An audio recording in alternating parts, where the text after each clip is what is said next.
What's up, you guys? It's your boy Lone Supreme back in this thing. If you haven't known, go ahead and ring down. Just that bell, like, comment, subscribe, and tap in with your boy if you haven't already. I feel like it's time for me to open up just a little bit. God is not allowing me to open up fully because I can really go the fuck in on everything, and I have a real big story. So this video will be why I decided to go no contact with my entire family. Especially my parents starting off with my dad.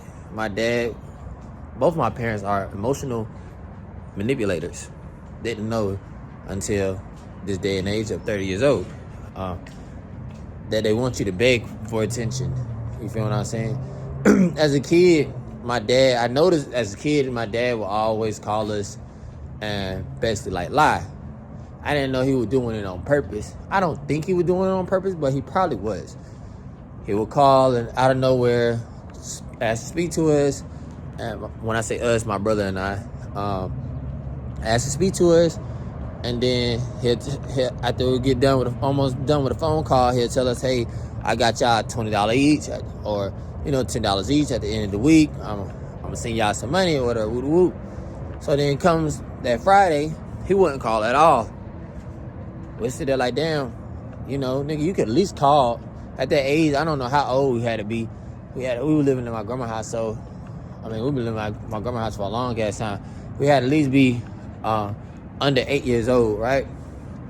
So he kept doing that over and over again every single week, to where it became a point where I was like, okay, he's a friend to me. He's not my dad, because someone that can constantly lie like that never came through. He would never come through. Someone that can constantly lie and never come through, it cannot be your friend. So whenever he calls, I'm just not gonna answer.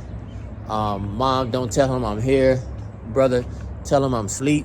I did that for so long, to where my dad and I never have no really connection for real, because he betrayed me as a kid. I felt that betrayal. We already wasn't a family as it is, because he left when we was 4 and 5, 3 and 4. And so that was that. My mom was always like my best friend, someone I can talk to, because that was the only person that raised me besides my grandma, because we all lived in my grandma's house. My brother and I, my mom, lived in my grandma's house since we was kids.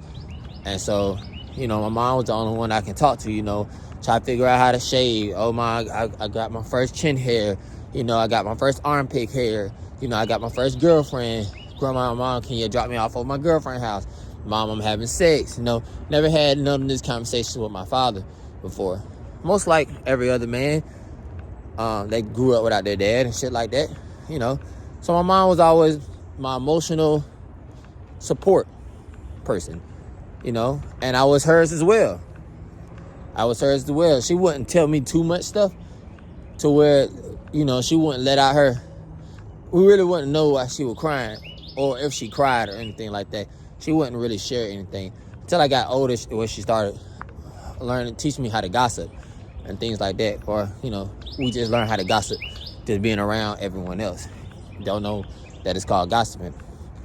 So as I got older, I'm gonna cut the video short. I made this quick little video and put it in there. If y'all don't know, last year, probably like 2024, about 2024, the end of 2024, I was called to leave my job after working so hard and everything. I didn't have no more answers. I couldn't steer the boat. I was about to sink the ship. So I finally started praying and talking to God, and God led me to quit my job, told me to go ahead and quit my job. I made sure after I had left my job that was the right decision. I made sure I kept praying, and I got a dream that told me exactly what I need to know, that gave me the confirmation to not go back. And ever since then, he's been providing for me for over a year and 4 months now, right?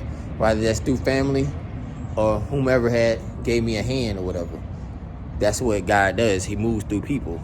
He's testing loyalty through people. He's showing me my discernment, showing me my intuition, showing me who's really family, who's really here for me. Because I was the type of person that was gonna, no matter how much money I was gonna give, I always gave my last, and I always gave my energy. I always I ain't bend over or nothing like that for no nigga or goddamn kiss no ass. I never kissed no ass or anything or beg for anything like that. But at the same time, I was always there for every single one of my family members, and they know it. That's why they stalking me now. All of them stalking me now. Every single last one of my family is stalking me now. The same family that kicked me out and didn't give a fuck, they all are watching and stalking me now. They gang stalking me, commenting under my videos, talking shit, popping gum, and every damn thing, right? So, just letting y'all know just the backstory. You know, I quit my job, and now I'm finally in between homes and shit because my mom kicked me out. But we're going to continue that story on later on, just giving y'all her feedback, cut up, and everything, because I'm going to start. I've recorded every single day. When I start dropping the videos, y'all going to be like, damn, that nigga, I don't lie, nothing. I never cap my rap. This shit for real, bro. That shit real. That's why I went no contact. I got older, started becoming my own man. I started forgiving my father for whatever decision that he made for why he wasn't in my life. I can't blame him for why he broke up with my mother or whatever the case may be, not in my life like that.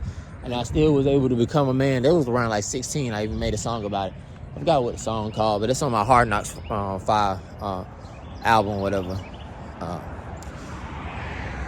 And then I went to school, went to college, Gwinnett Tech, learning information technology.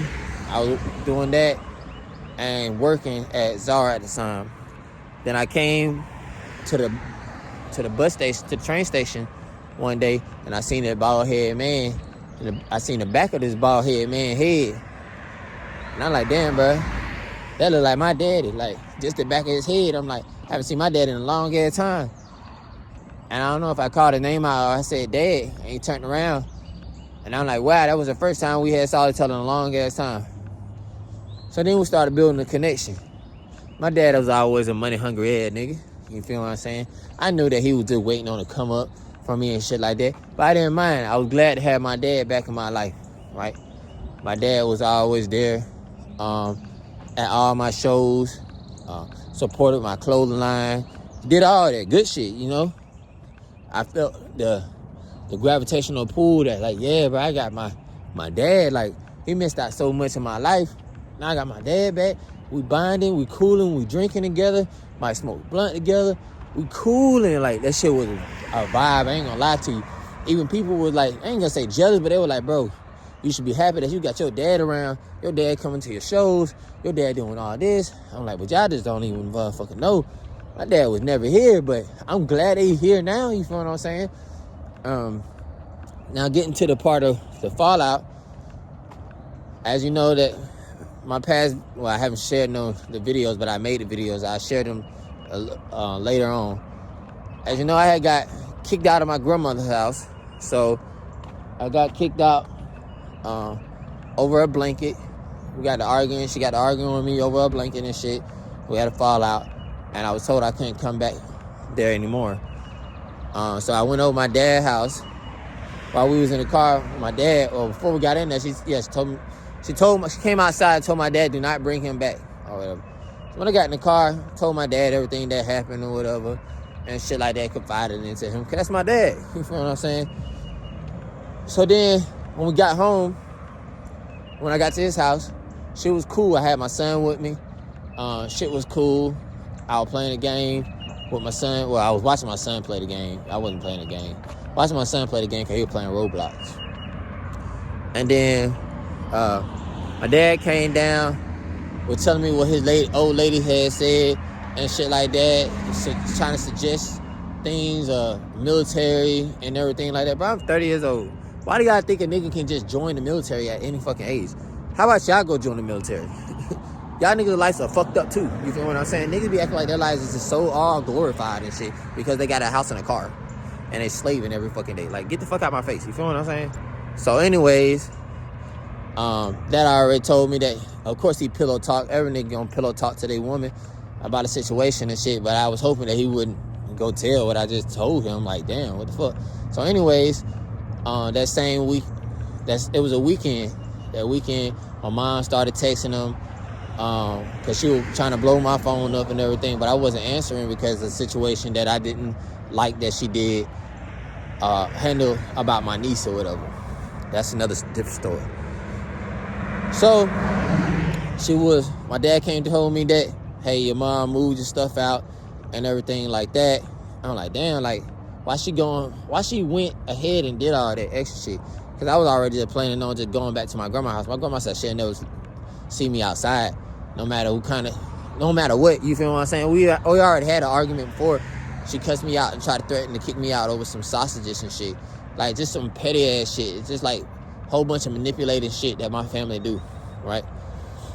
But everybody blame me because of my age, really. That's the only thing. They only blame me because of my age, and it's understandable, but it's like, bro, I literally don't bother nobody, and they know I don't bother nobody. I used to be a hothead. That's why they trying to trigger me and shit like that. But anyways, my dad leaves one day, that same day, and come back with his friend. This goofy ass nigga named Derek, right? This nigga want to wear a keefy hat and shit. Act like he all that. So nigga they come in the goddamn room. My dad leaves, go upstairs. Why you leave, Dad? Why the hell you leave for? So now his goddamn friend trying to son me. The nigga sons me in front of my son, right? I allowed, right? I felt really bitched out. You feel what I'm saying?